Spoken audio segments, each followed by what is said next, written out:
Sometimes the deepest wounds are the ones nobody can see. Sometimes it takes another broken soul to help us heal. Jedediah Kane had been living alone in the mountains for 10 years, ever since he buried his faithful dog, Dusty, the old mountain. Man had sworn off all company after that loss cut him deeper than any blade. But one spring day, in a dusty town, he saw something that changed everything.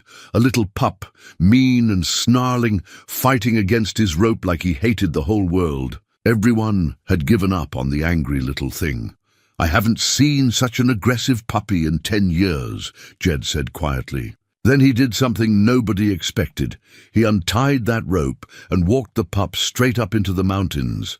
What made a lonely hermit see something special in an angry, unwanted pup? Before we jump back in, tell us where you're tuning in from. And if this story touches you, make sure you're subscribed, because tomorrow I've saved something extra special for you. The cabin sat like a weathered sentry against the mountainside, its hand-hewn logs darkened by decades of snow and sun. Jedediah Kane had built it with his own calloused hands 23 years ago, back when he still believed in permanence and the possibility of shared tomorrows. Now it stood as a monument to solitude, every beam and board a testament to a man who had chosen isolation over the risk of loss. From his front porch, Jed could see the entire Bitterroot Valley spread. Below, like a patchwork quilt, stitched together by God's own hand. Pine forests rolled down the mountainsides in waves of deep green, broken by meadows that turned gold in autumn and white in winter.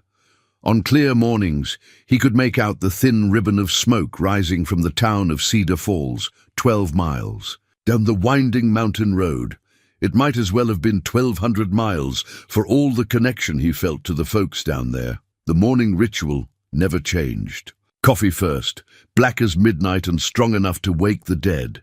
Then a slow walk around the property, checking his trap lines and noting the signs left by the mountain's other inhabitants. Deer tracks near the creek, bear scat by the berry, bushes, the delicate prints of foxes who hunted the meadow mice. He read the mountain like other men read newspapers, finding in its daily changes all the conversation he needed. On the east side of the cabin, beneath the spreading branches of an ancient pine, lay a small grave marked by a simple wooden cross. No name adorned it, just 2 dates carved deep into the weathered wood: 2005, 2015. 10 years. A decade since he'd laid Dusty to rest under that tree, the old golden retriever who had been his constant companion through the hardest years of his life. Even now, passing that spot each morning, Jed felt the familiar tightness in his chest, the hollow ache that time had dulled but never healed. Dusty had found him first, not the other way around. A scraggly pup abandoned at a rest stop outside.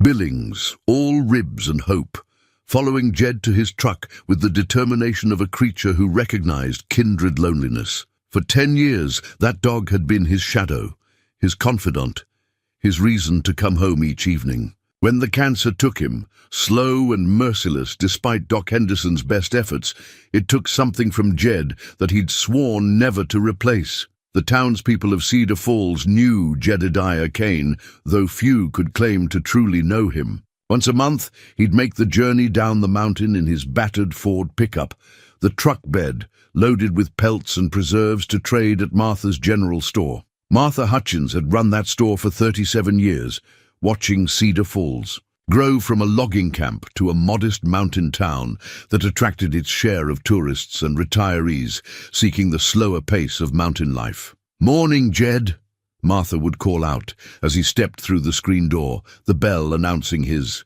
arrival with its familiar jangle. She was a woman of perhaps 60, silver-haired and sharp-eyed, with the kind of practical kindness that mountain communities bred.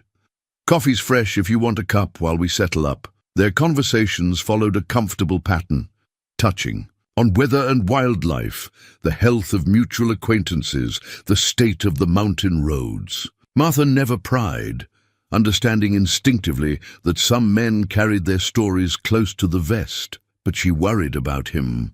This solitary figure, who appeared monthly like a ghost from the high country, conducted his business with quiet efficiency and disappeared again into the wilderness. Doc Henderson had known Jed longer than most, their acquaintance dating back to Dusty's arrival. The veterinarian was a man of Jed's own generation, silver-bearded and gentle-handed, who had seen enough of life to understand that healing sometimes required patience more than medicine. He had been the one to help Jed through Dusty's final days, never charging full price, never pushing when Jed needed time to make difficult decisions. "That dog lived a good life with you," Doc had said on that last day, his hand resting briefly on Jed's shoulder as they stood beside the examination table. "Some animals just know where they belong. Dusty was lucky to find you, but Jed had never felt lucky. If anything, losing Dusty had confirmed his worst fears about the cost of caring. It was easier to trap alone, to read the mountain's moods, in solitude, to build his days around routines that required no one else's approval or presence. The cabin had everything he needed: solar panels for basic electricity, a well that never ran dry, a root cellar stocked with preserved goods, and a workshop where he could repair whatever the mountain weather chose to break.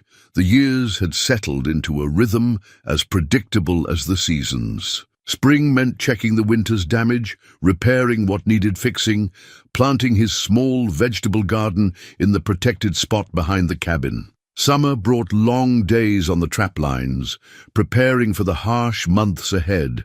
Fall was harvest.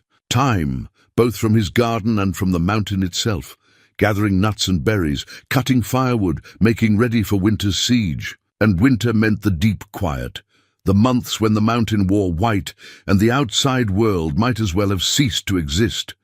It was a life that suited him, or so he told himself on the nights when the silence pressed too close, and he found himself talking to Dusty's grave as if the old dog might answer. He had learned to fill the empty spaces with work, to tire himself so thoroughly each day that sleep came without the dreams that used to wake him, gasping in the dark hours before dawn. The mountain provided everything he needed, and asked nothing in return except respect. It was an honest arrangement, free from the complications that human relationships inevitably brought. No promises to break, no hearts to wound, no futures to mourn when they failed to arrive. Just the daily challenge of survival and the deep satisfaction of meeting it on his own terms. But even the most carefully constructed solitude couldn't completely silence the whispers of memory or the occasional longing for connection that caught him unaware. Sometimes, watching the sunset paint the valley in shades of gold and amber, he would remember what it felt like to share such beauty with another living soul. Sometimes, hearing the distant laughter of hikers on the lower trails, he would recall the sound of companionship and wonder if his chosen isolation was wisdom or cowardice. Those moments passed quickly, buried beneath the practical demands of mountain life. There was always wood to split, traps to check, repairs to make. The mountain didn't pause for philosophical reflection, and neither could he if he wanted to survive its harsh embrace. Standing on his porch that morning, coffee cup warming his hands, Jed watched a family of deer pick their way delicately through his meadow. The doe moved with careful grace, her fawn close beside her, both alert to dangers that might emerge from the forest's depths. It was a sight he had witnessed countless times, yet it never failed to remind him of life's fundamental truth. Vulnerability was the price of love, and love was the risk that made life worth living. He pushed the thought away, finished his coffee, and began the day's routine. The traps wouldn't check themselves, and the mountain demanded its daily tribute of attention and respect. But somewhere in the back of his mind, a small voice whispered that his carefully ordered world was about to change, that the isolation he had cultivated so carefully was about to be challenged in ways he couldn't imagine.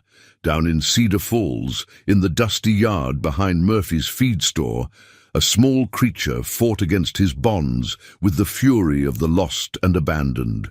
Soon their paths would cross, and the mountain that had sheltered Jed's solitude would become the stage for a different kind of story altogether. The first 3 days with the pup tested every shred of patience Jed had cultivated over his years. Of mountain solitude, the little creature, part shepherd, part mystery, had transformed his peaceful cabin into a battlefield.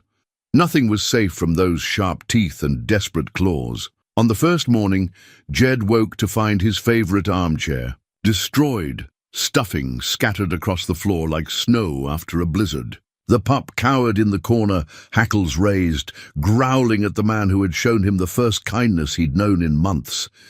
When Jed approached with food, the animal lunged, teeth catching the edge of his flannel shirt and tearing it clean. "Through! Easy there, little fellow," Jed murmured, keeping his voice low and steady. But the pup would have none of it, backing against the wall with wild eyes that held too much fear for such a young creature. By the second day, Jed's hands bore multiple bite marks, and his patience was wearing thin. The pup had chewed through 2 of his leather trapping gloves, destroyed a hand-carved wooden bowl that had taken him weeks to make, and somehow managed to knock over his entire spice rack while Jed was outside checking the water pump. Each attempt at gentle approach was met with snarls and snapping teeth. It was on the 3rd morning that everything changed. Jed had been trying to examine the pup more closely, concerned about a slight limp he'd noticed. As he knelt beside the animal's makeshift bed, speaking in the soft tones he'd once used with Dusty, the pup's struggling grew frantic. In his desperation to escape, the animal twisted violently, and Jed saw something that made his blood run cold. Across the pup's ribs, barely visible beneath the thick fur, ran a series of old scars, thin, deliberate lines that could only have come from a knife or razor. Someone had hurt this creature systematically, repeatedly.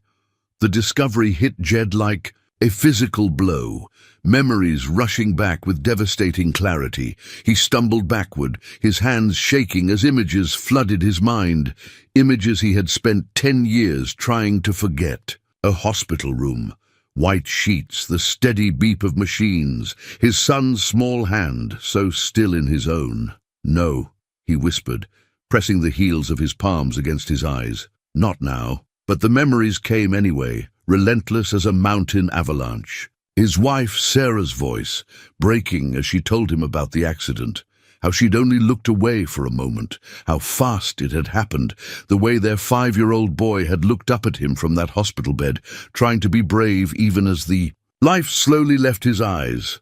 The guilt came with the memories, sharp and familiar. If he'd been home instead of working late again, if he'd insisted on driving them himself, if he'd been a better father, a better husband, a better man. The endless chain of if-onlys that had driven him from his old life and into the mountains, seeking a place where his failures couldn't follow. When the flashback finally released its grip, Jed found himself sitting on his cabin floor, breathing hard. The pup watched him from across the room, no longer growling. Something in the animal's posture had changed, as if he recognized a kindred suffering. Slowly, carefully, Jed reached for the old Bible that sat on his shelf, Sarah's Bible, carried up the mountain in those first dark days after he'd buried his family and fled civilization. As he lifted it, a photograph slipped from between the pages and fluttered to the floor. The image was faded but clear. Jed and Sarah on their front porch, their son Danny perched on his father's shoulders, all 3 of them laughing at something beyond the camera's view. It had been taken just 2 weeks before the accident, back when Jed still believed that love was a blessing rather than a curse, when he'd thought his future was measured in decades of happiness rather than moments of joy snatched between sorrows. He stared at the photograph, remembering how it felt to be that man, younger, happier, convinced that he could protect the people he loved simply by loving them enough.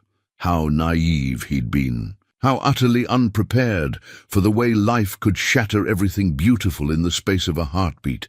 The pup crept closer, drawn perhaps by the scent of old grief. This time, when Jed looked up, he saw something different in those dark eyes. Not just fear, but recognition. This animal understood abandonment, understood what it meant to be thrown away by the very people who should have offered protection. "You've been hurt too, haven't you?" Jed said softly, his voice thick with emotion. "Somebody you trusted did. Terrible things to you." The pup didn't retreat when Jed slowly extended his hand. Instead, he sniffed cautiously, his body tense but no longer aggressive. For the first time since arriving at the cabin, the little creature allowed human touch without responding with teeth or claws. Martha's voice echoed from outside, calling his name as her truck crunched up the gravel drive. She'd been coming by, more frequently lately, worried about his increasing isolation. Through the window, Jed could see her approaching the porch with her usual determined stride, a casserole dish balanced in her hands. "Jed? You decent! I brought you some of that cornbread you used to like." He quickly tucked the photograph back into the Bible, wiping his eyes with the back of his hand. "Coming, Martha." When he opened the door, Martha took one look at his face, and her expression shifted from cheerful concern to something deeper. "Lord Almighty, Jed, you look like you've seen a ghost."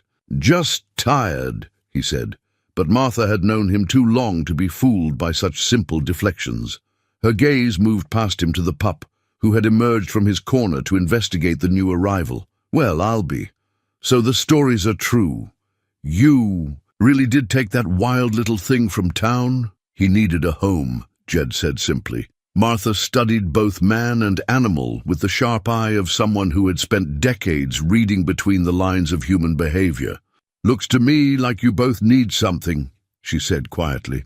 "Question is whether you're brave enough to let yourselves have it." After she left, Jed sat on his porch steps, the pup curled warily nearby. The spring evening was settling over the mountain, painting the sky in shades of pink and gold. In the distance, he could hear the creek bubbling over the rocks, the same sound that had lulled him to sleep for 10 years of self-imposed exile. The decision crystallized in that moment, clear and undeniable as mountain air. He could take the pup back to town, hand him over to someone else, return to his carefully ordered solitude. Or he could choose the harder path, the one that led through old pain toward something that might, with time and patience, become healing. He thought of Sarah, of Danny, of the family he'd lost and the guilt he'd carried ever since. He thought of Dusty, loyal and loving until the very end. And he thought of the scarred little creature beside him, who had every reason to hate the world, but was still capable of trust. "What do you say, boy?" he murmured, reaching out to scratch behind the pup's ears, ready to learn how to be a family. "Again?" The pup leaned into his touch, and for the first time in 10 years, Jedediah Kane began to believe that maybe, just maybe, it wasn't too late for second chances. The transformation didn't happen overnight. Trust, Jed learned, was like mountain granite, formed under pressure over long periods and just as easily shattered if handled carelessly. But something fundamental had shifted in those moments on the porch, and both man and animal seemed to sense it. Jed started small.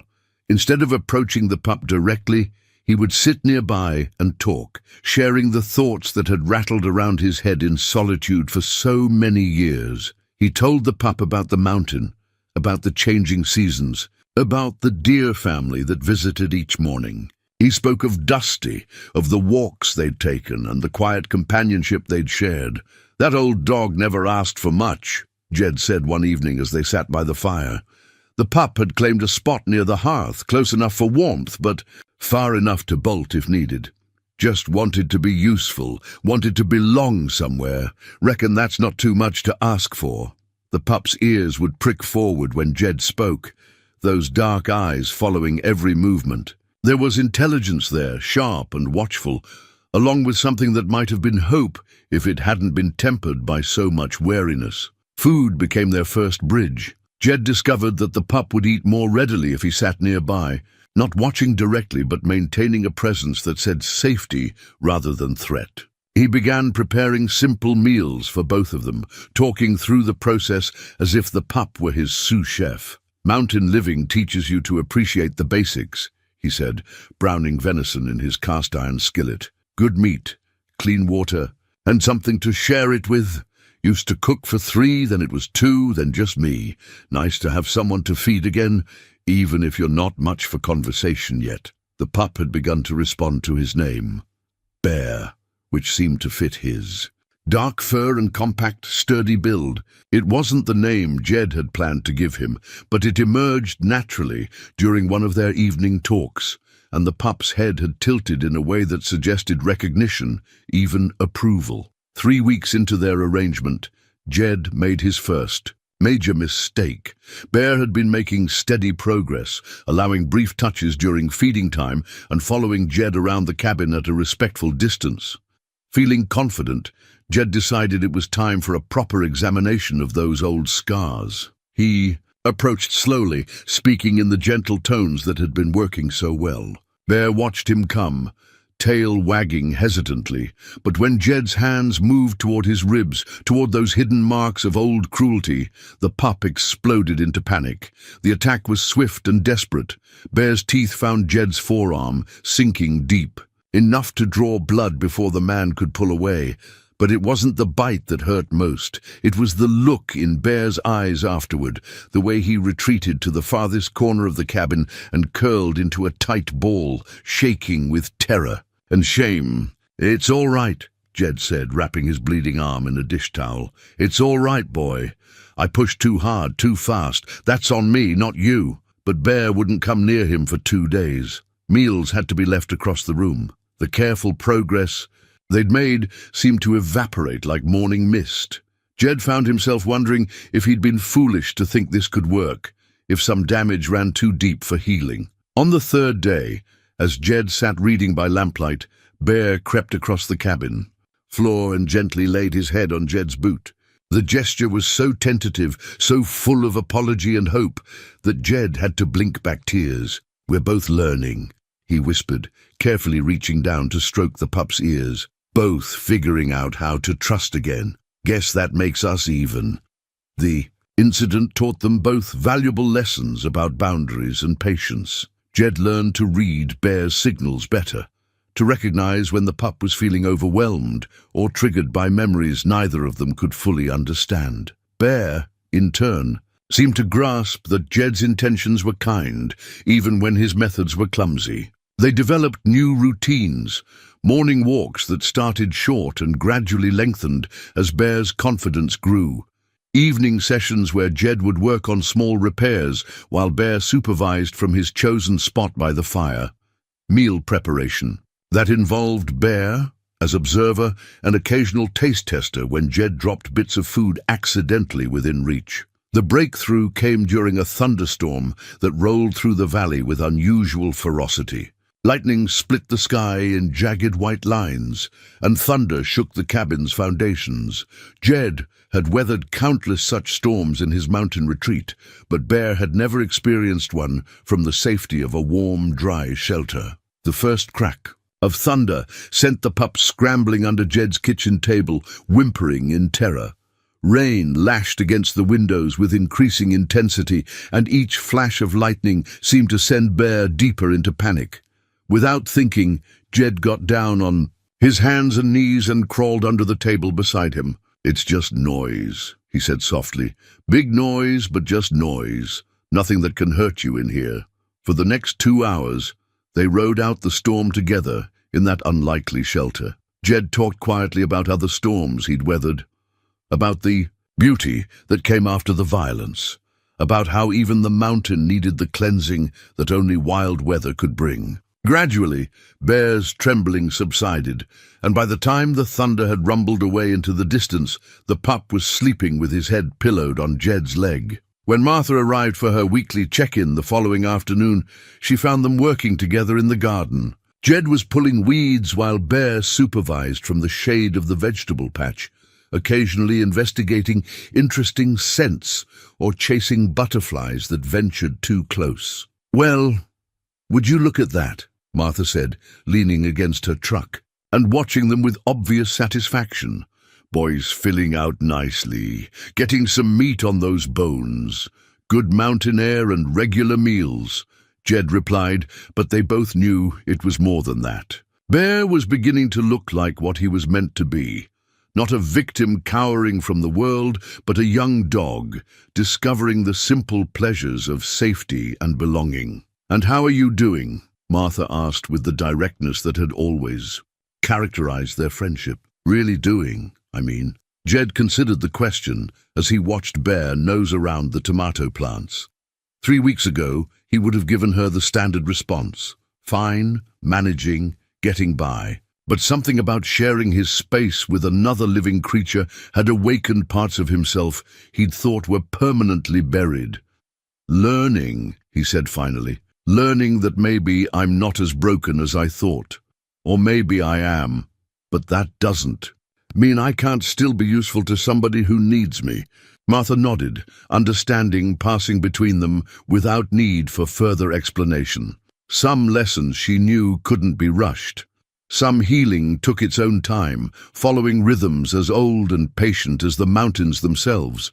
As she drove away, Jed watched Bear chase a leaf across the yard, tail wagging with the first real joy he'd shown since arriving. Progress was slow, measured in small moments rather than grand gestures. But it was real, solid as the granite peaks that surrounded them, and that was enough. Spring had settled fully into the mountain valley by the time Bear's second month at the cabin arrived. The aspen trees wore fresh green leaves that shimmered like coins in the morning light, and the wildflower meadows bloomed in riots of purple lupine and bright yellow paintbrush. It was the kind of season that made a man grateful to be alive, and Jed found himself experiencing moments of something that felt dangerously close to contentment. Bear had grown visibly during his weeks of steady meals and mountain air. His coat had thickened and gained a healthy shine, and the sharp angles of his ribs had softened under layers of proper nutrition. More importantly, his eyes had lost some of their hunted wariness, replaced by the natural curiosity of a young dog discovering his world. The morning routine had evolved into something both man and dog looked forward to. Jed would wake to find Bear waiting patiently by the door, no longer cowering in corners, but ready for their daily patrol of the property. They would walk the perimeter together, Jed checking his snares and traps, while Bear investigated scents and sounds with increasing confidence. It was during one of these walks that they encountered their first real test of Bear's progress.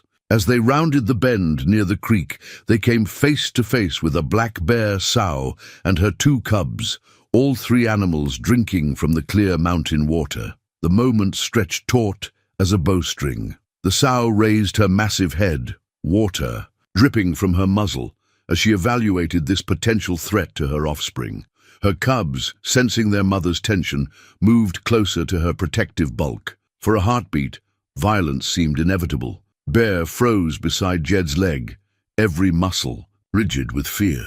But instead of bolting or attacking, he looked up at his human companion, seeking guidance. It was a moment of profound trust, the first time the dog had turned to Jed for leadership rather than relying solely on his own survival instincts.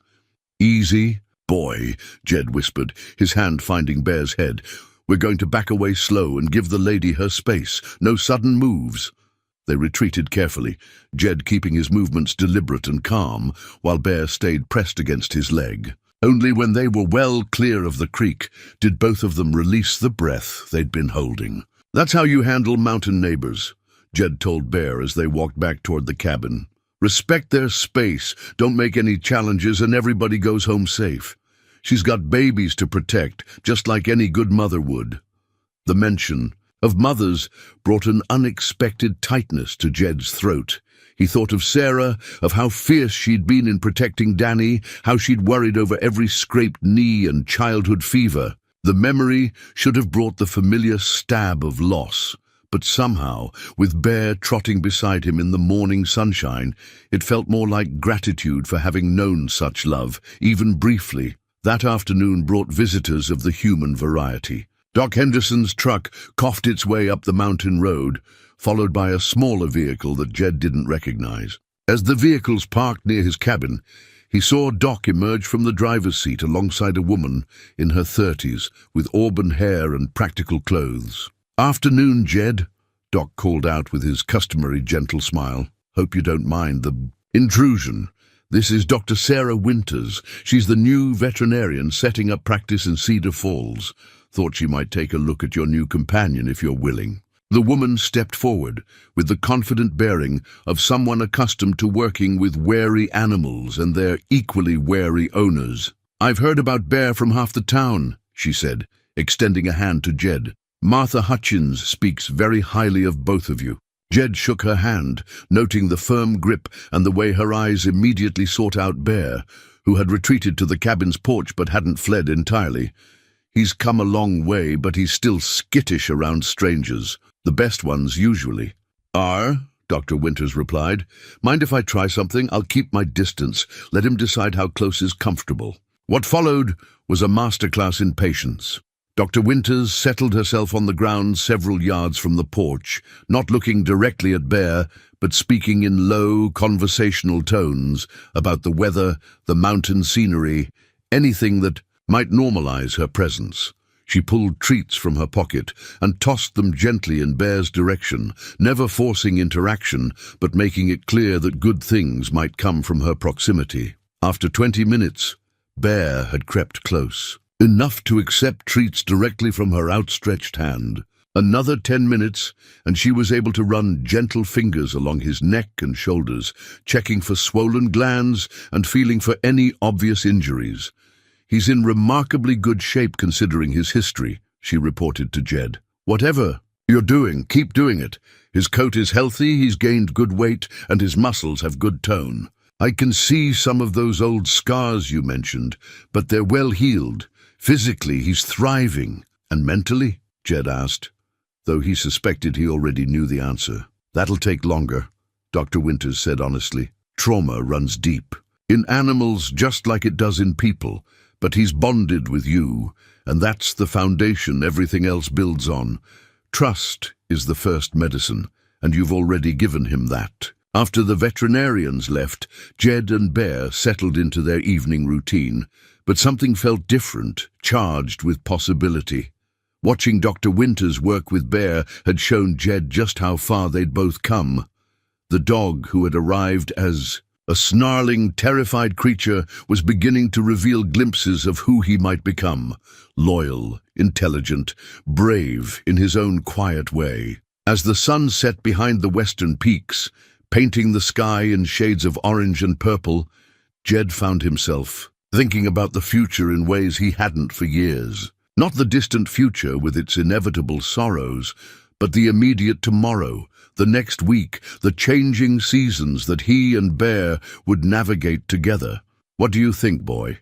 he asked as Bear settled beside his chair on the porch. "Ready to see what comes next?" Bear's tail thumped against the wooden decking, and for the first time since arriving on the mountain, the sound seemed less like an ending and more like a beginning. The evening air carried the scent of pine and wildflowers, the promise of summer, warmth, and something else that Jed was just beginning to recognize: hope.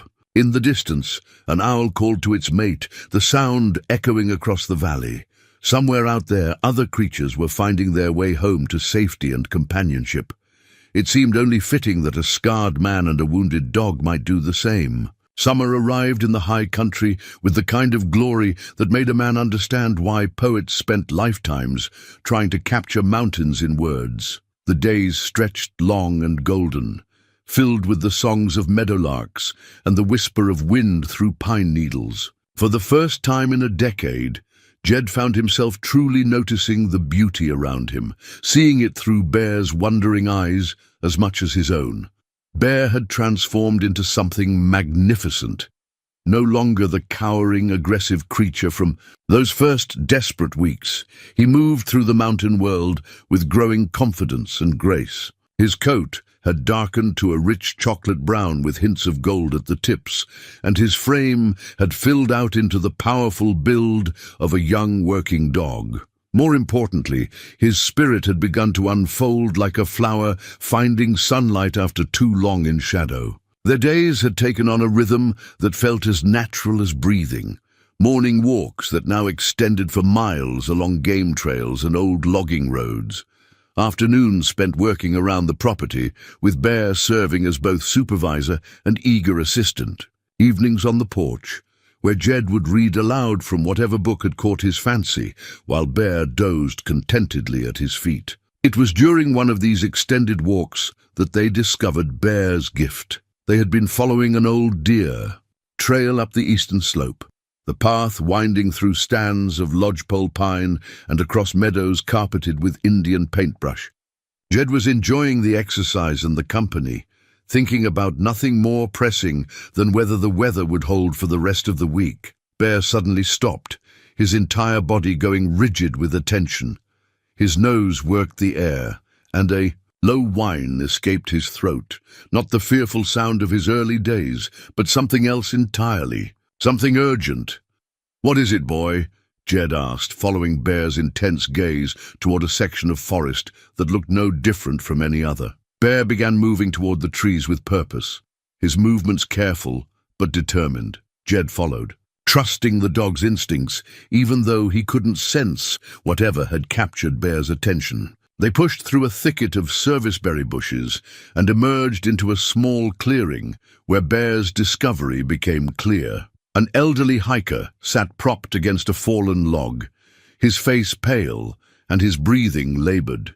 His ankle was clearly broken, swollen to twice its normal size, and his pack lay scattered where he'd fallen. The man looked up at their approach with a mixture of relief and disbelief. "Thank God," he whispered. "I've been here since yesterday. Thought I was going to die up here." His name was Harold Morrison, and he'd been day hiking alone when he'd taken a wrong turn and missed the main trail. The fall that broke his ankle had happened just as afternoon thunderclouds had rolled in, forcing him to seek what shelter he could find. He'd spent a cold, frightening night in the wilderness, growing weaker by the hour. "Bear found you," Jed said simply, kneeling beside the injured man to assess his condition. "He's got a nose for trouble, seems like."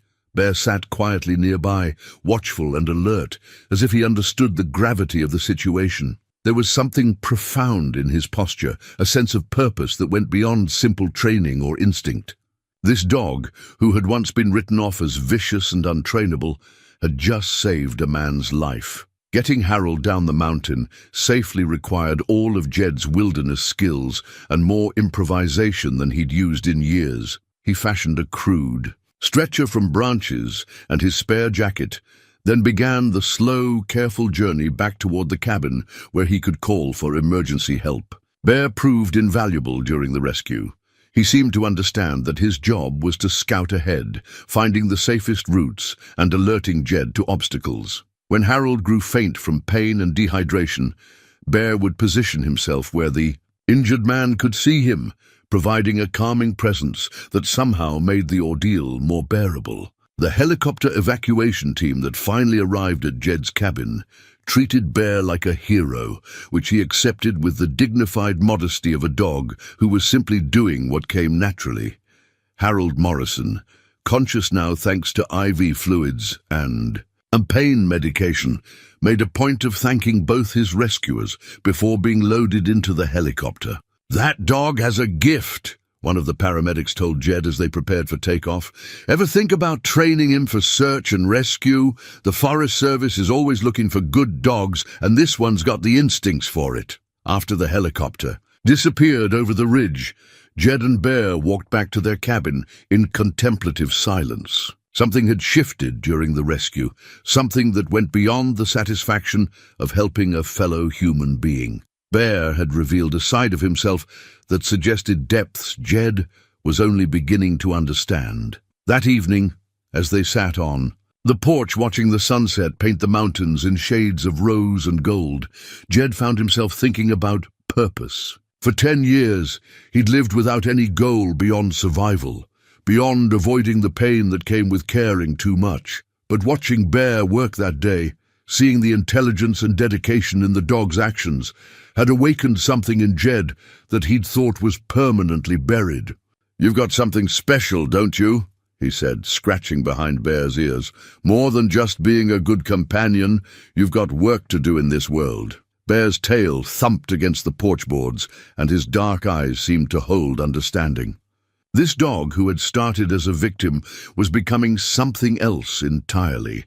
A helper, a guardian, a bridge between the isolated world Jed had built and the larger community that still needed what they both had to offer. 3 days later, Dr. Winters arrived with news that changed everything. She'd been talking to contacts in the State Forest Service about Bear's rescue of Harold Morrison, and word had spread quickly through the tight-knit community of search and rescue professionals.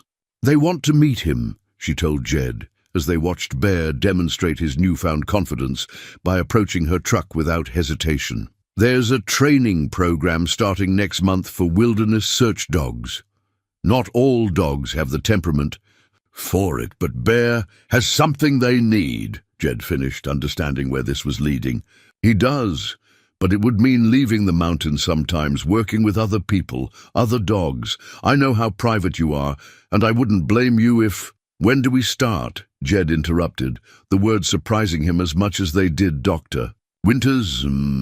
Because that's what this was really about, wasn't it?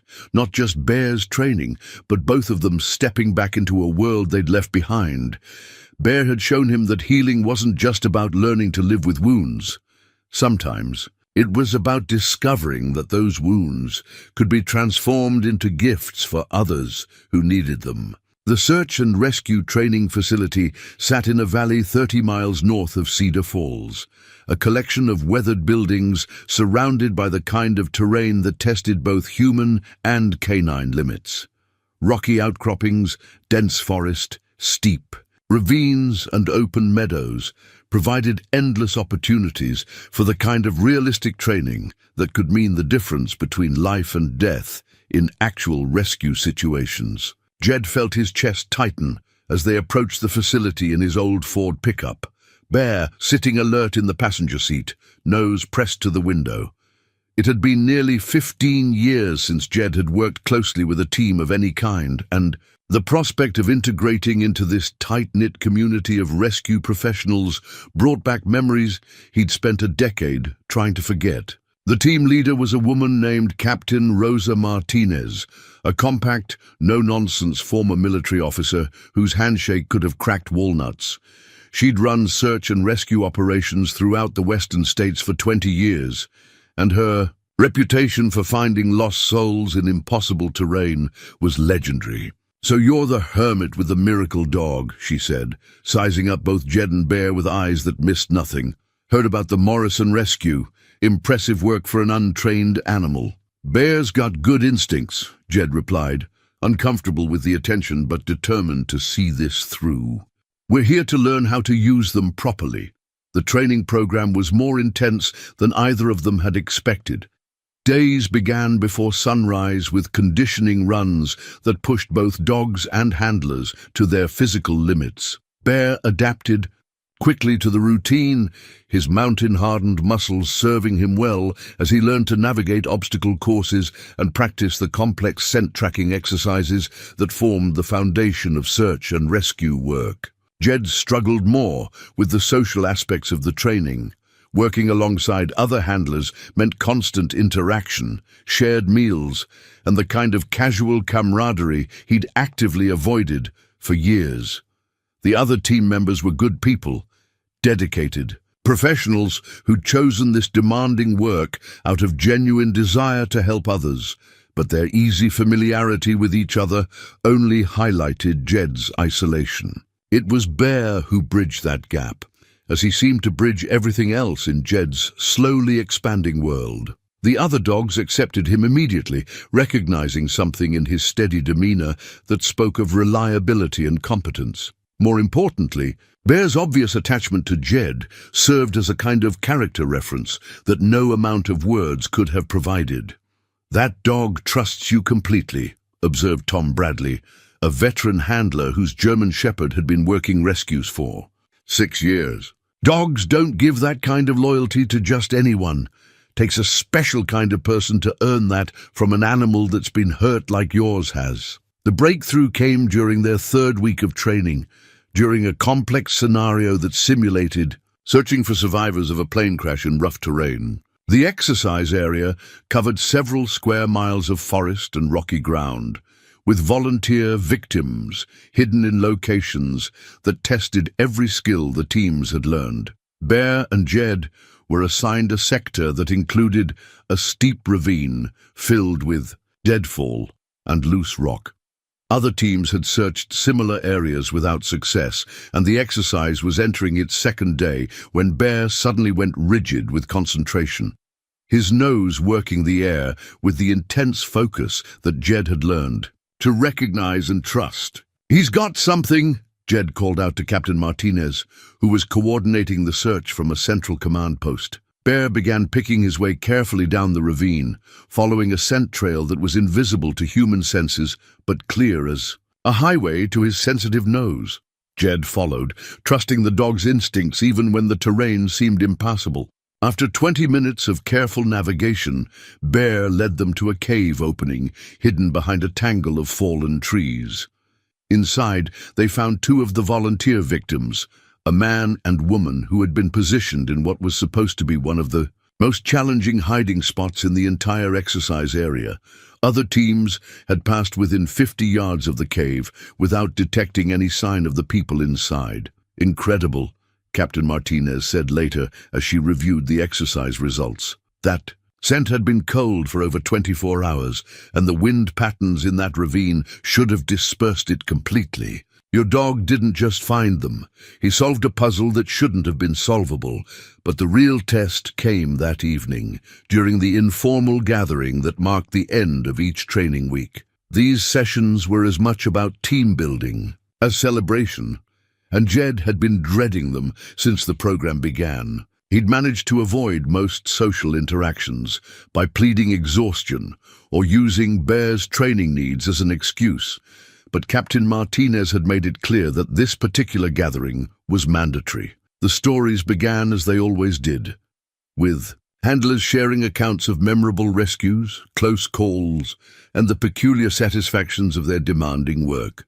Jed listened from the edge of the group, Bear pressed against his leg like a furry anchor, keeping him from drifting away entirely. "What about you, Jed?" asked Sarah Chen, whose border collie had been working avalanche rescues for 4 years. "You've got the look of someone with stories to tell." The question hung in the air like smoke from the campfire, and Jed felt the familiar urge to deflect, to retreat behind the walls he'd built so carefully over the years. But something in the faces around him, genuine interest rather than idle curiosity, made him pause.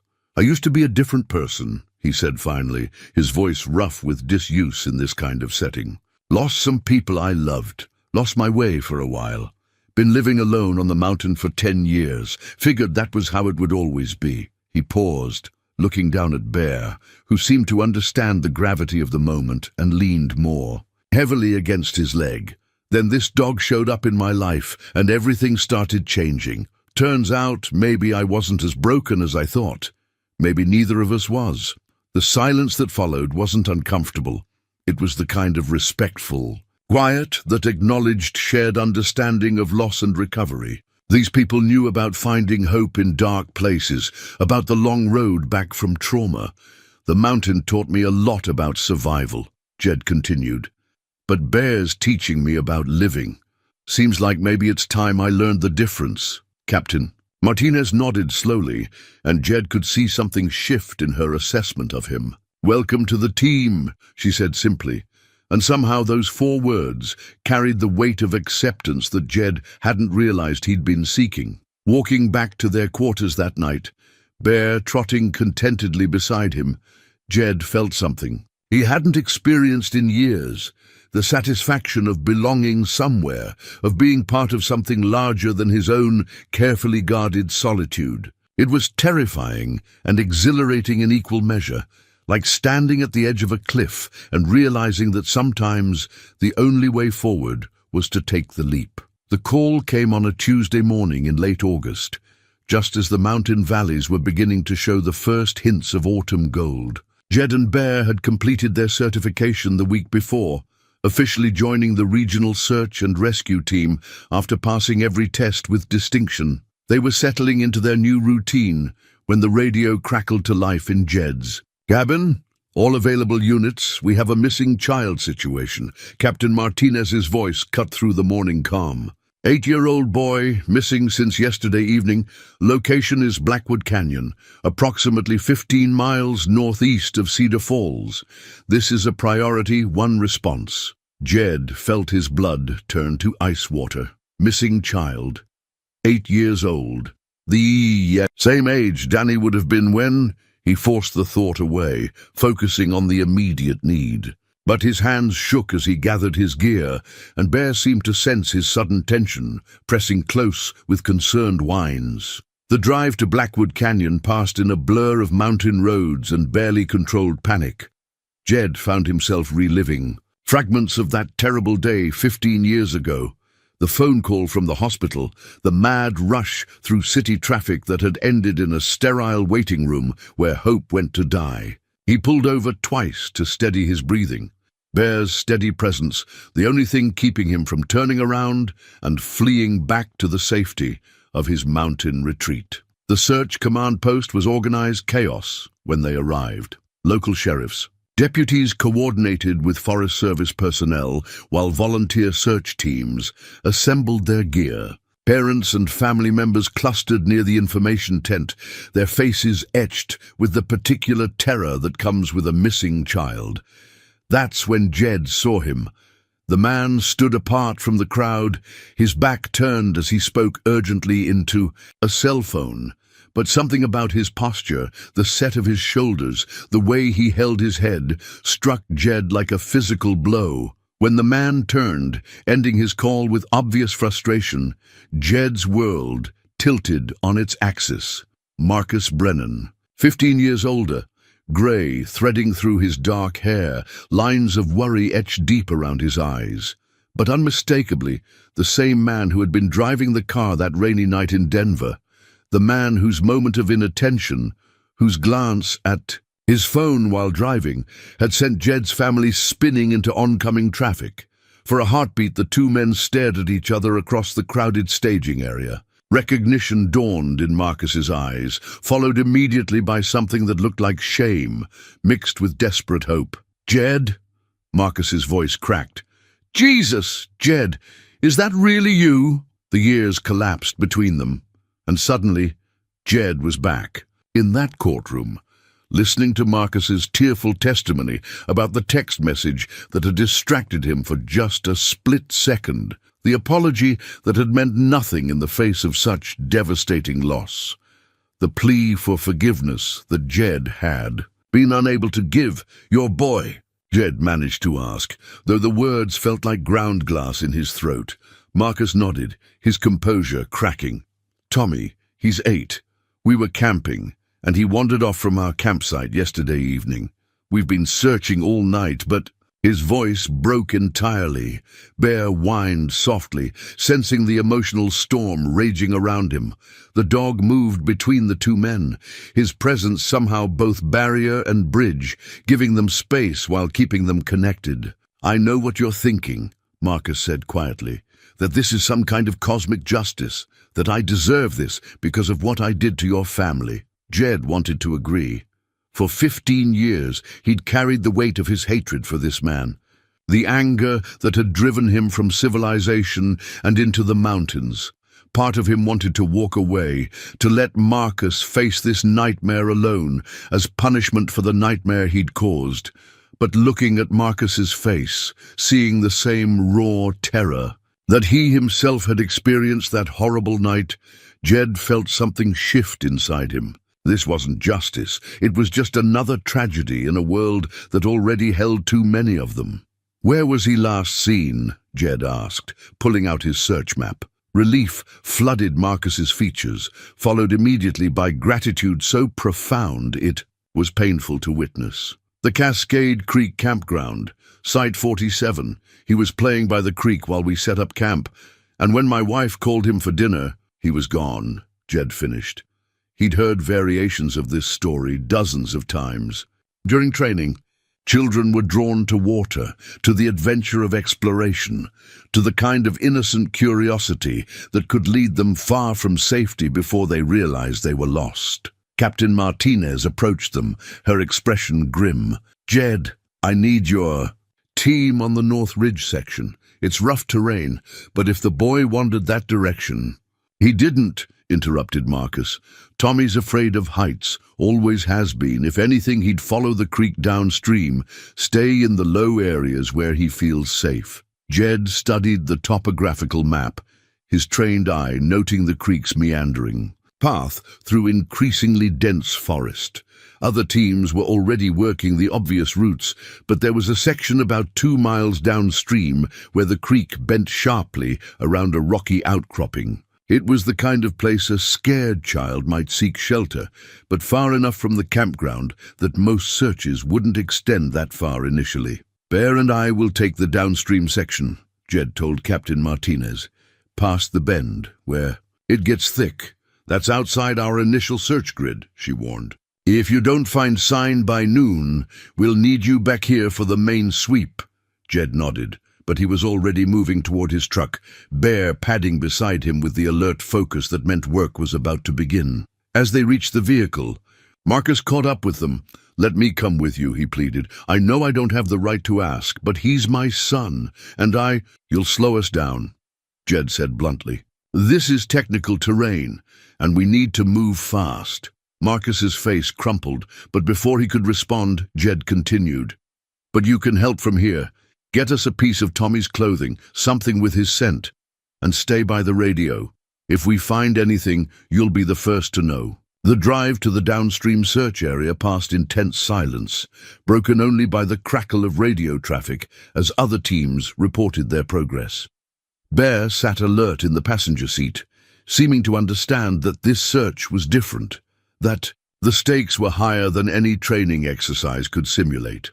As they reached the creek access point and began gearing up, Jed found himself thinking about the strange twists that life could take. 15 years ago, Marcus Brennan had destroyed his world in a moment of carelessness. Now, faced with his own family crisis, he had turned to the very man he'd wronged for help. But that wasn't the strangest part. The strangest part was that Jed found himself genuinely wanting to find Tommy Brennan, not for Marcus's sake, but because somewhere in the wilderness was a frightened 8-year-old boy who needed to go home to the people who loved him. "Ready, Bear?" he asked, clipping the search harness onto the dog's powerful frame. Bear's tail wagged once, sharp and purposeful. "Ready." They plunged into the forest, following the creek's winding path into terrain that grew wilder with each step. Behind them, the sounds of the search operation faded into the distance. Ahead lay the kind of wilderness that could swallow a small boy without trace, or if they were lucky, shelter him until help could arrive. The irony wasn't lost on Jed, that he was about to risk everything to save the child of the man who had taken his own child away. But as they moved deeper into the forest, Bear's nose working the complex sense that human senses couldn't detect, Jed realized that this wasn't about irony or justice or even forgiveness. This was about a lost boy who needed to be found, and 2 broken souls who had learned to make their wounds into something useful. Everything else could wait until the child was safe. The forest along Cascade Creek had the kind of dense, primordial feel that made civilization seem like a distant memory. Ancient cedars towered overhead, their massive trunks creating a cathedral of green shadow, broken only by shafts of golden sunlight. The undergrowth grew thick here, fed by the creek's moisture and protected from the wind by the surrounding ridges. Bear worked methodically along the creek bank, his nose reading the story, written in scent molecules invisible to human perception. Jed followed, his trained eye scanning for the subtle signs that might indicate a child's passage. Disturbed vegetation, fabric caught on thorns, footprints in the soft earth near the water's edge. They had been searching for 2 hours when Bear's behavior changed. The dog's pace quickened, his movements becoming more focused and urgent. His nose worked the air with the intensity that Jed had learned to recognize as a positive trail indication. "What is it, boy?" Jed whispered, though he already knew. Bear had caught something. The trail led them away from the creek, up a steep, embankment thick with serviceberry bushes and mountain ash.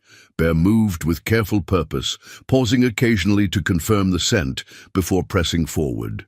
Jed's radio crackled periodically with updates from other search teams, all reporting negative results, but he kept his own progress to himself for now. False hope was crueler than no hope at all. The terrain grew increasingly challenging as they climbed. Rocky outcroppings forced them to detour around obstacles, and the forest canopy blocked out most of the sky, creating a green twilight that made navigation difficult. More than once, Jed found himself grateful for the GPS unit clipped to his vest, the only thing keeping them oriented in the maze of ridges and valleys. Bear suddenly stopped, his entire body rigid with attention.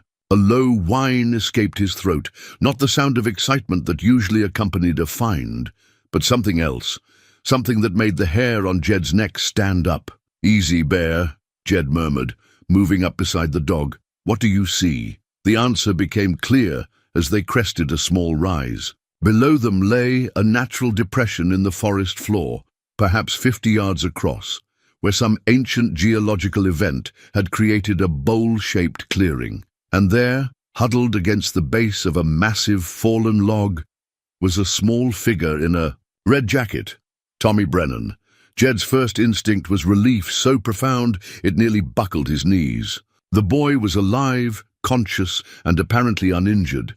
But as they approached more closely, Jed realized why Bear had sounded that note of concern. Tommy wasn't alone. A large black bear, probably a sow given the protective posture, sat approximately 20 feet from the boy. She wasn't aggressive. If anything, her demeanor seemed almost maternal.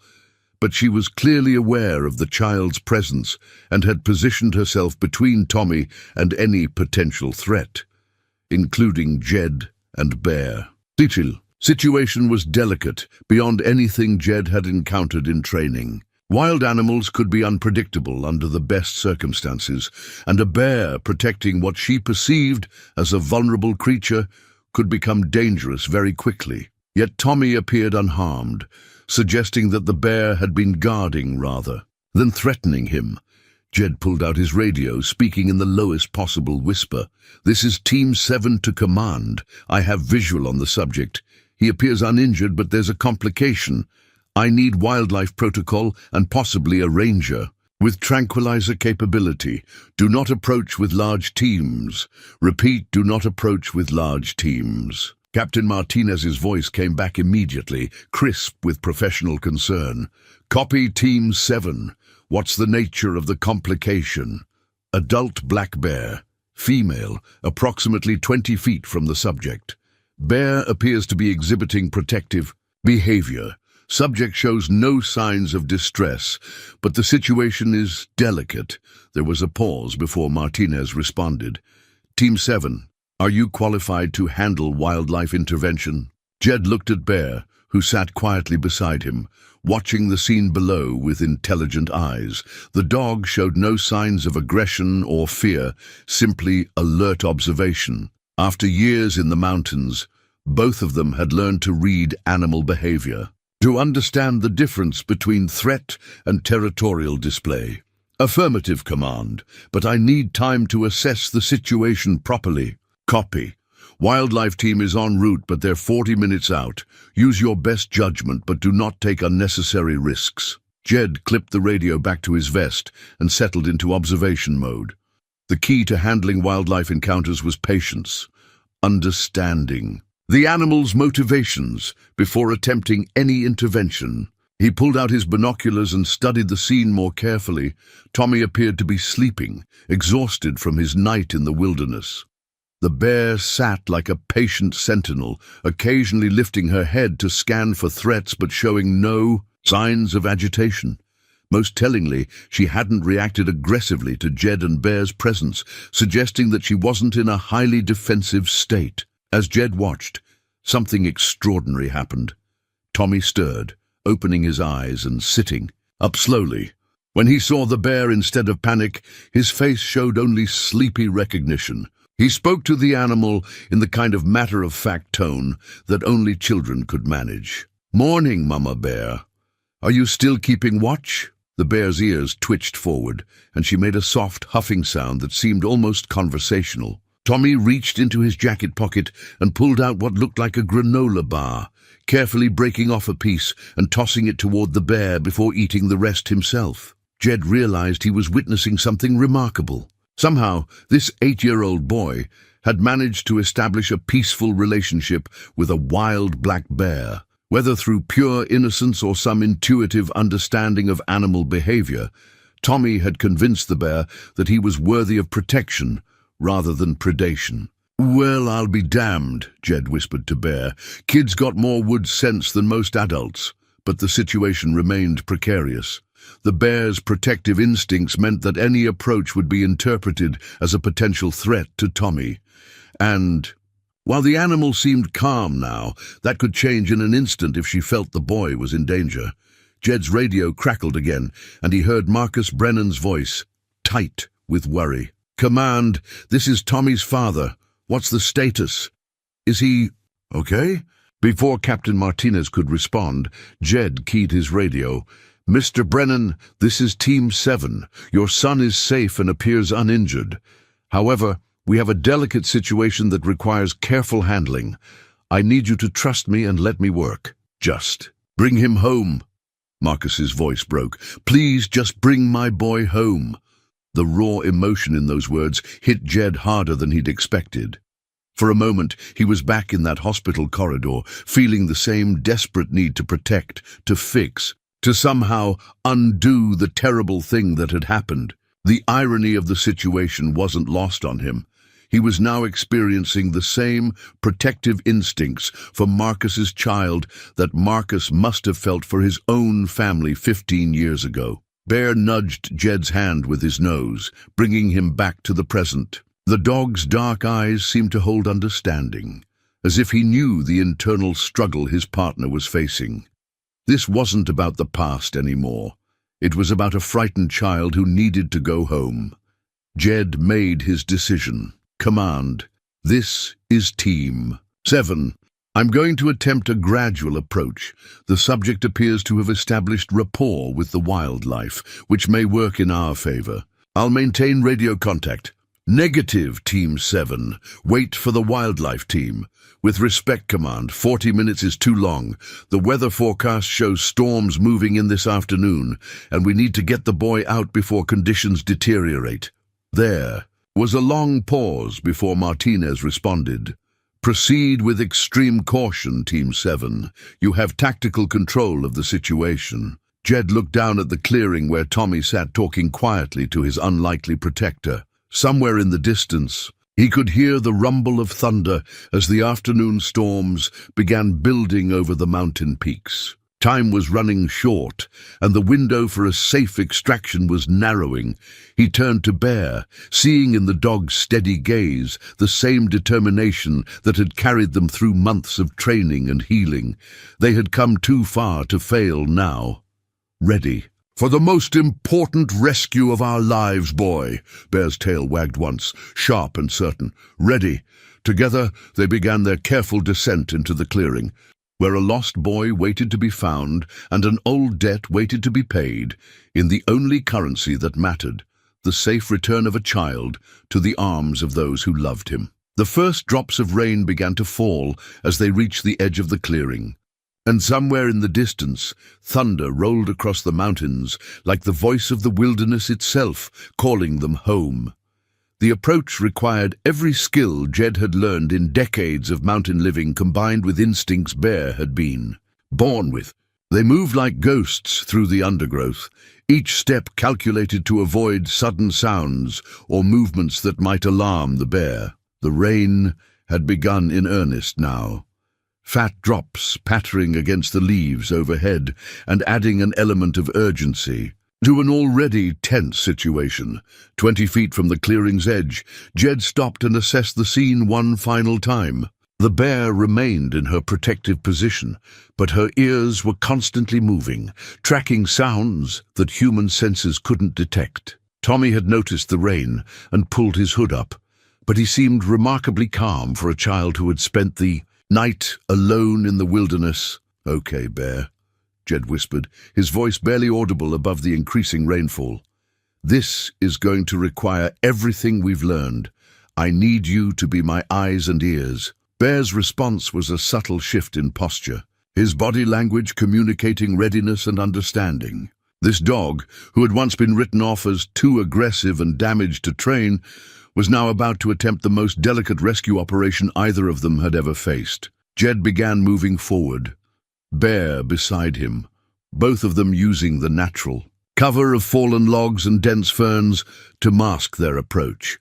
The key was to make their presence known gradually, allowing the bear to assess them as non-threatening before they got close enough to pose any perceived danger to Tommy. When they were 15 feet away, Jed began speaking in the same low, conversational tone he'd heard Tommy use with the bear. "Easy, Mama," he said softly.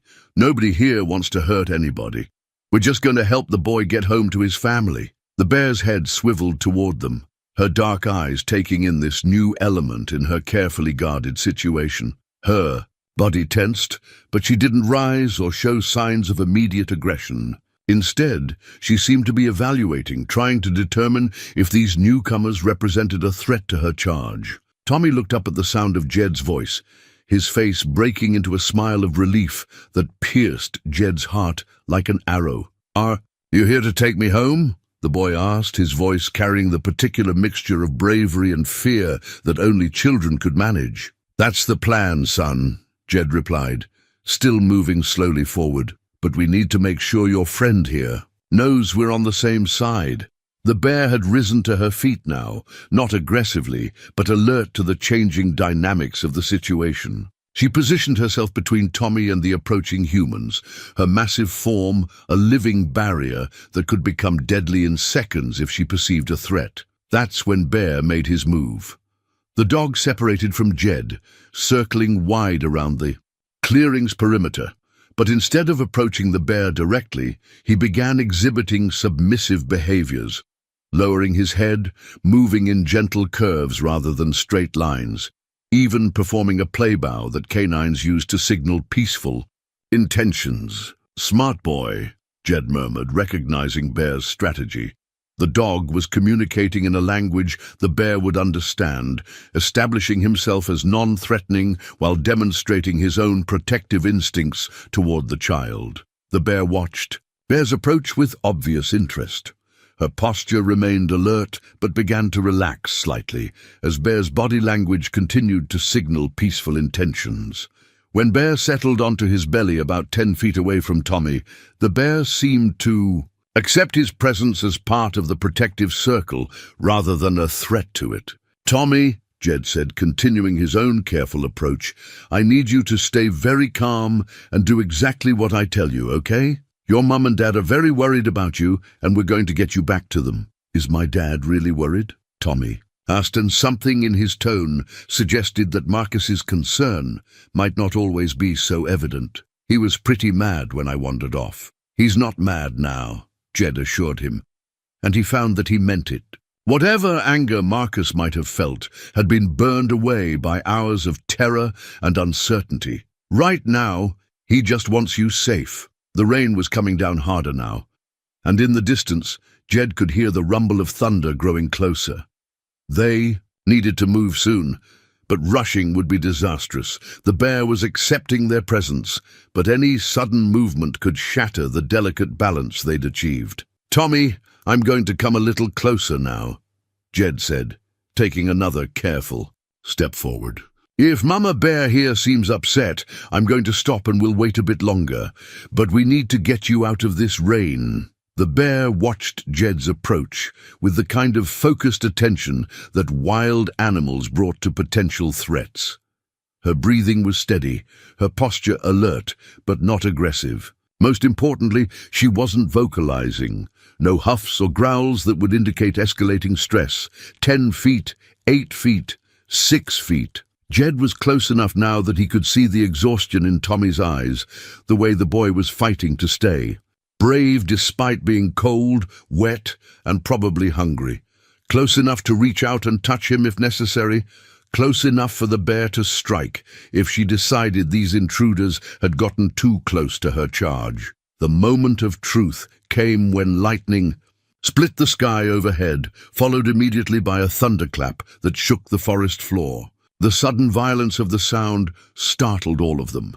Tommy flinched, Bear's ears flattened against his head, and the bear rose to her full height, every instinct telling her to protect her charge from this new threat. For a heartbeat, disaster seemed inevitable.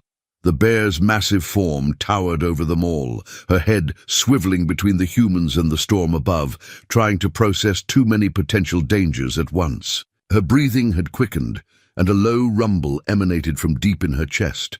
That's when Tommy did something that would stay with Jed for the rest of his life.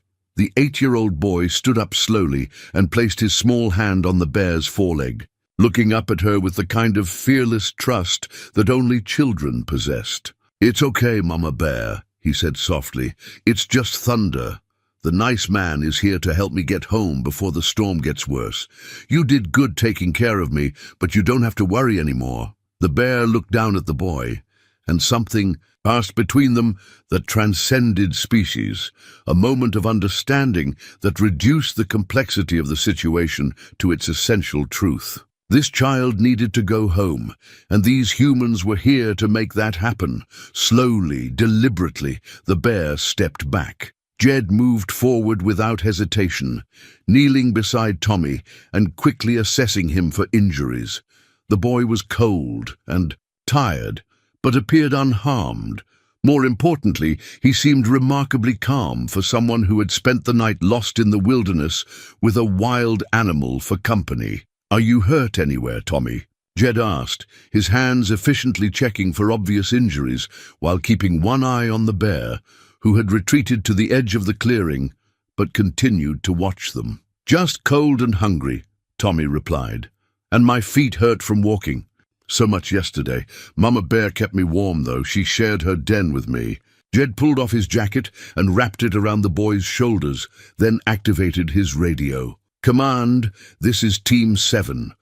I have the subject. He's conscious, responsive, and appears uninjured. We're beginning extraction now." The relief in Captain Martinez's voice was audible even through the static. "Copy, Team 7. Outstanding work. Medical team is standing by at the staging area. Tommy's father wants to speak with him," came Marcus's voice over the radio, thick with emotion. Jed handed the radio to Tommy, who took it with the serious expression children wore when handling important adult equipment. "Dad, it's me. I'm okay." The sob that came through the radio's speaker was raw and unguarded. "Tommy, oh God, Tommy, are you really okay? Are you hurt?" "I'm not hurt, Dad. I got lost, but this really nice bear took care of me all night. And now..." Tommy looked up at Jed questioningly. "Kane," Jed supplied. "Jed Kane. Mr. Kane and his dog are going to bring me home. His dog is really smart, Dad.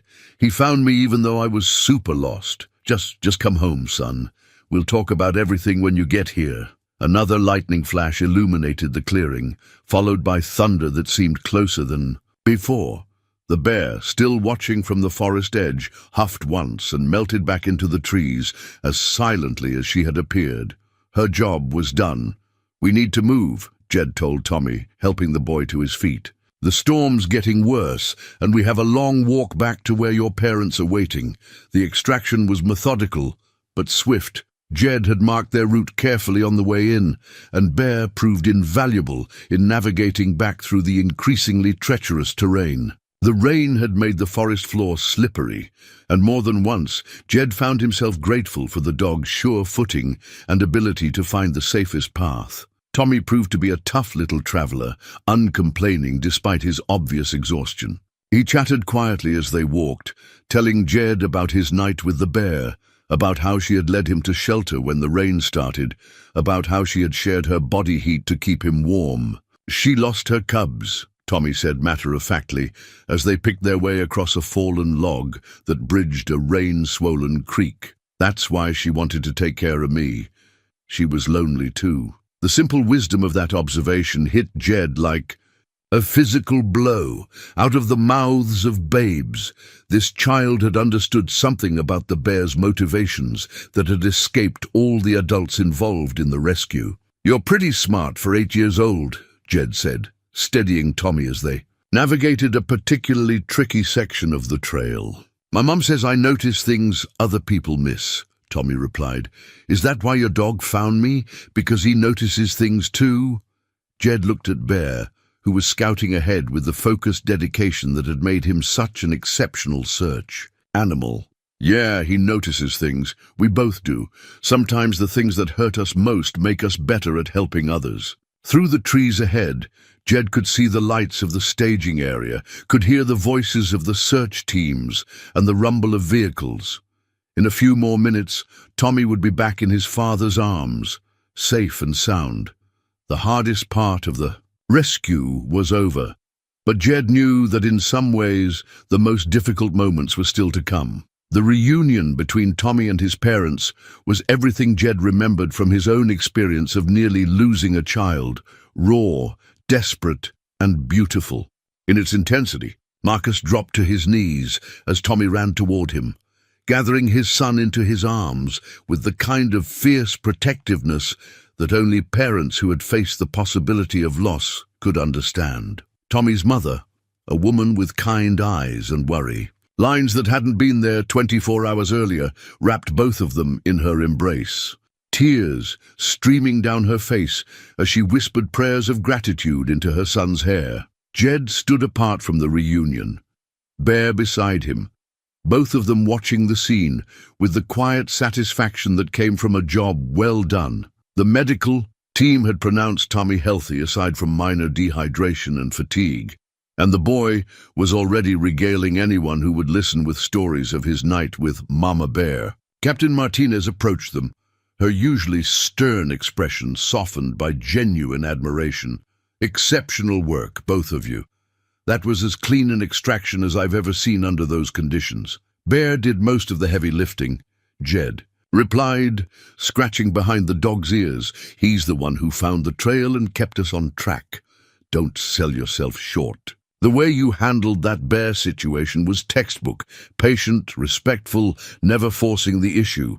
You've got real instincts for this work." Before Jed could respond, he saw Marcus approaching, Tommy's hand clasped firmly in his own.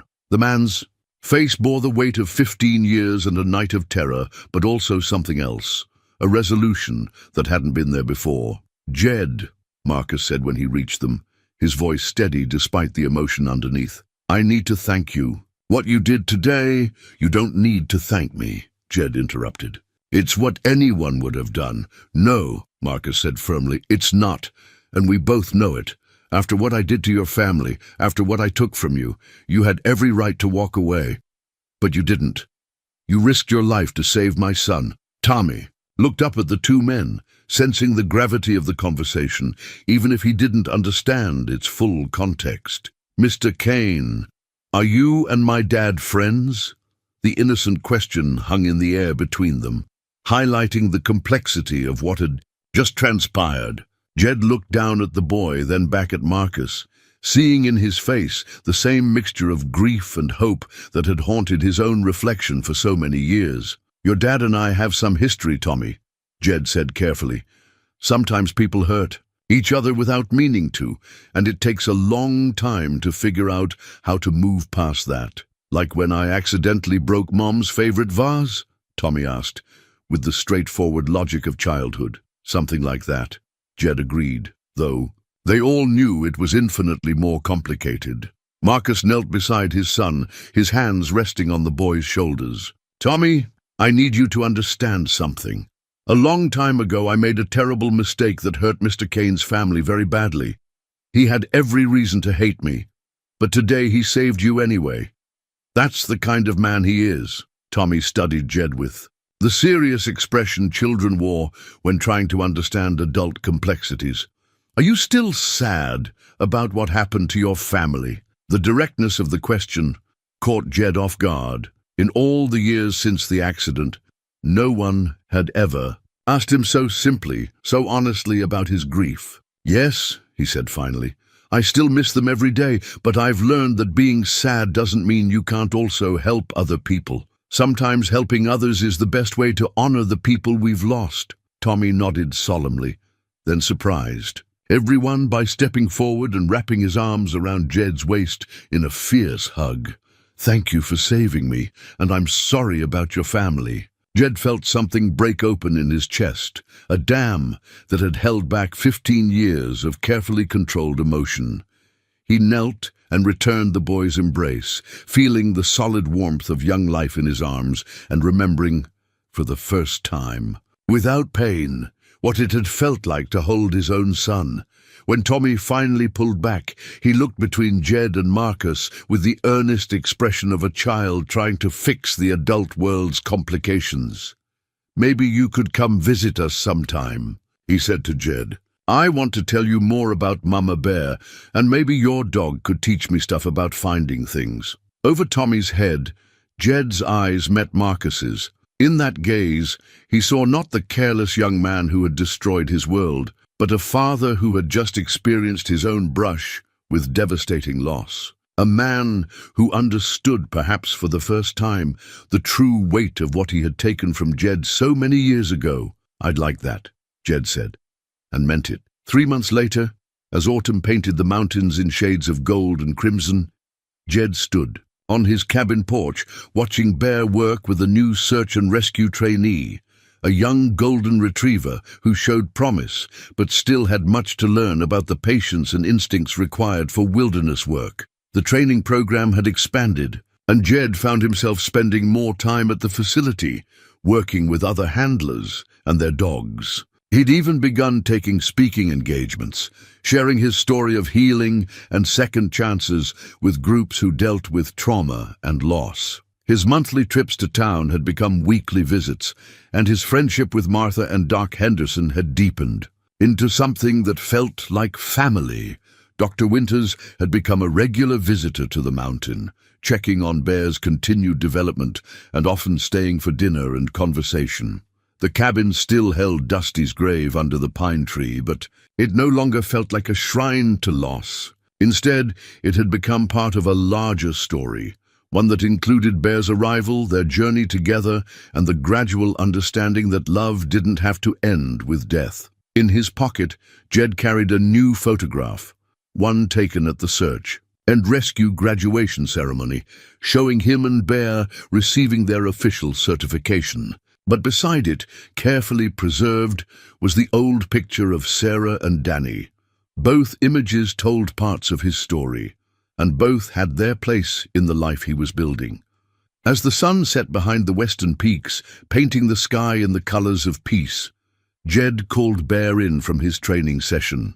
Together, they walked the perimeter of the property one last time, checking on their domain, as they had every evening for over a year now. But tonight, as they passed Dusty's grave, Jed didn't feel the familiar weight of loss. Instead, he felt gratitude for the love he had known, for the second chance he had found, and for the understanding that sometimes the most broken souls make the best healers. In the distance, an owl called to its mate, and Bear's ears perked forward at the sound.